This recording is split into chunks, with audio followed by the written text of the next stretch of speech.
My name is Elvis, welding student, Stanford International College. These are the booths. In the booths we have various machines.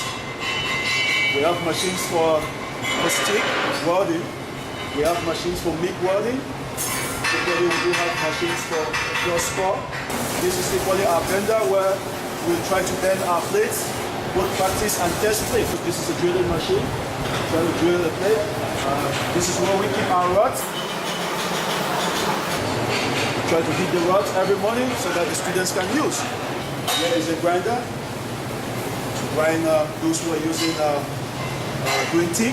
This is where we keep our chipping hammers, a couple of other clamps or so. This is a workshop. As you can see, it's a complete welding workshop with all the equipment necessary. So that is it. I want to encourage everybody. Our program here is very flexible. It's practical.